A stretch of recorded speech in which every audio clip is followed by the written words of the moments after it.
அறிமுக இயக்குனர் ஜோஷ்வா சேதுராமனுடைய இயக்கத்தில் லிஜோமோல் ஜோஸ், லாஸ்லியா, ஹரிகிருஷ்ணா இவங்களுடைய நடிப்பில் வெளியாகி இருக்கக்கூடிய திரைப்படம் தான் ஜென்டில் விமன்.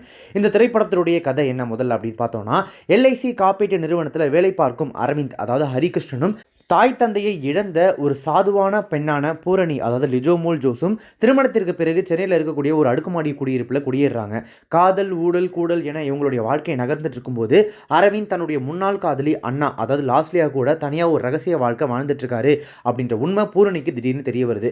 அதை பூரணி எப்படி எதிர்கொண்டாங்க, அதன் பின்விளைவுகள் என்ன, இந்த உறவில் அண்ணாவின் இடம் என்ன ஆகியவற்றை ஒரு இயற்கை நுனி த்ரில்லராக, அதாவது சீட்டச் த்ரில்லராக தந்திருக்கிறாரு அறிமுக இயக்குனர் ஜோஷ்வா சேதுராமன். இதுதான் இந்த படத்தினுடைய கதை. சரி, ஓகே, இந்த படத்தில் நடிச்சிருக்கக்கூடிய நடிகர்களோட பங்கு என்ன, அவங்க எப்படி நடிச்சிருக்காங்க அப்படின்னு கேட்டிங்கன்னா, கணவனோடு காதலில் உருகிறது, தேவைப்படுற இடங்களில் வெகுண்டு எழுறது, மர்மத்தை தனக்குள்ளே புதைச்சி வச்சுக்கிட்டு அதை வெளிக்காட்டாத முகபாவனையில் நடமாடுறது, தேவையான இடங்களில் மட்டுமே அதை நுணுக்கமாக வெளிப்படுத்துறது என படம் முழுவதுமே அடர்த்தியோடும் வீரியத்தோடும் உலாவும் கதாபாத்திரத்திற்கு கச்சிதமாக பொருந்தி போகிறாங்க நடிகை லிஜோமோல் ஜோஸ். இரண்டாவது பாதியில் வரும் தன்னுடைய கனமான கதாபாத்திரத்திற்கு ஓரளவு நியாயம் சேர்த்திருக்காங்க நடிகை லாஸ்லியா. முக்கியமான எமோஷனலான தருணங்களில் உயிர்ப்புடன் திரையில் தெரிய முயற்சிகள் எடுத்திருக்காங்க. ஹரிகிருஷ்ணன் நடிப்பில் குறைகள் எதுவும் இல்லை. காவலராக வரக்கூடிய ராஜீவ்காந்தியின் நடிப்பில் புதுமுக நடிகருக்கான பதற்றம் இருந்தாலும் அந்த கதாபாத்திரம் எழுதப்பட்ட விதத்தினால கவனிக்க வைக்கிறாரு. இவங்களை தவிர சுதேஷ், தாரணி ஆகியோர் கொடுத்த வேலையை செஞ்சிருக்காங்க. டெக்னிக்கல் அஸ்பெக்ட்ஸில், அதாவது தொழில்நுட்ப ரீதியாக அந்த திரைப்படம் எப்படி இருக்குது அப்படின்னு கேட்டிங்கன்னா, வீடு, ரூம், கார், அடுக்குமாடி குடியிருப்பு என சுற்றிய இடத்திலேயே கேமரா திரும்ப திரும்ப சுழற்றிட்டு இருந்தாலும் நுணுக்கமான ஃப்ரேம்களாலையும் கோணங்களாலையும் சுவாரஸ்யத்தை கூட்டியிருக்காரு ஒளிப்பதிவாளர் சா காத்தவராயன். லிஜோமோல் கதாபாத்திரம் உண்மையை மறைக்க தொடங்கியவுடன் அவருடைய அபார்ட்மெண்ட்டில் இருள் படர்வது தொடங்கி ஒளிகளும் நிறங்களும் கதாபாத்திரங்களும் மனநிலையையும் காட்சிகளையும் ஆழமாக்க உதவியிருக்கு. ஸ்லோ பர்ன் த்ரில்லருக்கு தேவையான வேகத்தை தன்னுடைய கட்களில் கச்சிதமாக கொண்டு வந்திருக்காரு படத்தொகுப்பாளர் இளையராஜா சேகர். கோவிந்த் வசந்தாவுடைய இசையில் யுகபாரதி வரிகளில் ரேஷ்மி சதீஷின் குரல்ல சுளுந்தி அப்படின்ற அந்த பாடல் கதையின் கருவை பேசுது. வசனங்களால் கடத்த முடியாத கதாபாத்திரங்களின் அகத்தை வெளிச்சம் போட்டு காட்டி திரைக்கதையின் வீரியத்தை கூட்டி இருக்கிறது அதே கோவிந்த் வசந்தாவின் அட்டகாசமான பின்னணி இசை. அவருடைய இசை இந்த திரைப்படத்துக்கு ஒரு மிகப்பெரிய பில்லர் அப்படின்னு சொல்லலாம்.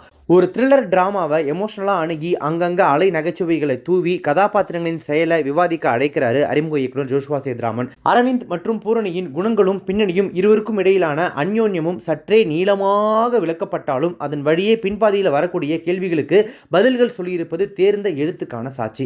ஒரு வழியா ஒரு பிரதான கதாபாத்திரத்தின் அதிரடி முடிவால கதையை எட்டி பிடிக்குது படம். ஒரு பகீர் மோட அந்த காட்சி கச்சிதமாக கிளிக் பண்ணியிருந்தாலும் அதற்கு நியாயம் செய்யும் காட்சிகள் அதற்கு முன்னாடி வைக்கப்படாதது சிறிது ஏமாற்றம் தான்.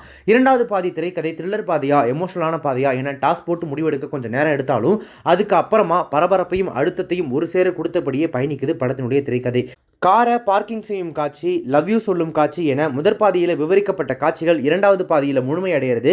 அவற்றை நுணுக்கமாக திரைக்கதையில் இணைத்தது காவல்துறைக்கும் பூர்ணிக்குமான உரையாடல் அப்படின்னு ரசிக்கிற மாதிரியும் சுவாரஸ்யத்தை கூட்டுற மாதிரியும் நகர்ந்துகிட்டே இருக்கு படத்தினுடைய ஸ்க்ரீன் பிளே. எங்கேயுமே தொய்வே இல்லாமல் போயிட்டு இருக்கு அந்த சீன்லாம். காவல் நிலைய காட்சிகள் உள்ளிட்ட சில காமெடி காட்சிகள் தியேட்டரில் சிரிப்பலைகளை எழுப்புறதோடு மட்டும் இல்லாமல் த்ரில்லர் பாதிக்கும் எமோஷனல் பாதிக்கும் இடையிலான பாலமாக அமைஞ்சு தேவையான ஆசுவாசத்தை கொடுக்குது.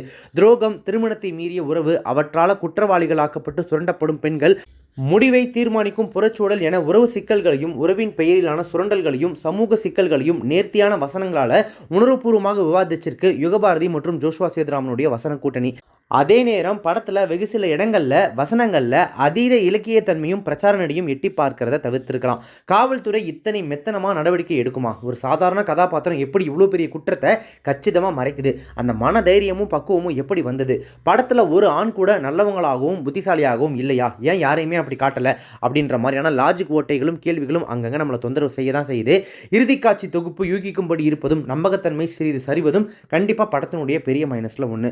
அதோடு குற்றத்துக்கான தண்டனை மரணம் தானா அப்படின்னா அந்த தண்டனையை கொடுத்தவருக்கு என்ன தண்டனை அப்படின்னு அரசியல் சரிபார்ப்பு ரீதியான கேள்விகளும் அங்கங்கே நமக்கு தோணாமல் இல்லை. இருந்தாலும் இந்த படம் எடுக்கப்பட்ட விதம், அதாவது மேக்கிங், படத்தினுடைய திரைக்கதை எழுதப்பட்ட விதம், அப்புறம் இந்த படம் மூலமாக எழுப்பப்பட்ட கேள்விகளால் கண்டிப்பாக கவனிக்கக்கூடிய ஒரு திரைப்படமாக, கவனிக்க வைக்கக்கூடிய ஒரு திரைப்படமாக இந்த ஜென்டில் உமன் திரைப்படம் மாறி இருக்கு அப்படின்றது சந்தேகமே இல்லை. மொத்தத்தில் இந்த ஜென்டில் உமன் ஒருத்தான திரைப்படமாக தியேட்டருக்கு போகலாமா அப்படின்னு கேட்டிங்கன்னா, நீங்கள் கொஞ்சம் ஸ்லோ பர்ன் த்ரில்லர்ஸ்லாம் நிறைய பார்ப்பீங்க. மலையாளத்தில் வரக்கூடிய த்ரில்லர் திரைப்படங்கள் எனக்கு ரொம்பவே பிடிக்கும் அப்படின்னீங்கன்னா நீங்கள் நினச்சிங்கன்னா கண்டிப்பாக தமிழில் மலையாள த்ரில்லர் மாதிரியே எடுக்கப்பட்ட ஒரு திரைப்படம் தான் இந்த ஜென்டில் உமன். உங்களை இம்ப்ரெஸ் பண்ணுறதுக்கான சான்சஸ் நிறையவே இருக்குது. எங்கேயுமே போர் அடிக்காமல் ஒரு மாதிரி என்கேஜிக்காக தான் எடுத்துகிட்டு போகிறாங்க. ஆனால் கொஞ்சம் ஸ்லோ அண்ட் ஸ்டடியாக தான் ஸ்க்ரீன் ப்ளே போகும் அப்படின்றதுனால கொஞ்சம் பரபர அப்படின்ற மாதிரி எனக்கு ஸ்க்ரீன் ப்ளே இருக்கணும், எனக்கு வந்து அப்படியே அடிச்சு தூள் பல்ல அப்படிலாம் எதிர்பார்த்தீங்கன்னா அவங்களுக்கான திரைப்படம் கிடையாது. ஆனால் கண்டிப்பாக இந்த திரைப்படம் உங்களை இம்ப்ரெஸ் பண்ணுறதுக்கான சான்சஸ் நிறையவே இருக்குது அப்படின்னு சொல்லலாம். நீங்கள் இந்த படத்தை பார்த்துட்டீங்க அப்படின்னா ஜென்டில் உமன் திரைப்படத்தை பற்றின உங்களுடைய கருத்துக்கள் என்ன, ரிவ்யூ என்ன அப்படின்றத கமெண்ட்ஸில் மென்ஷன் பண்ணுங்கள்.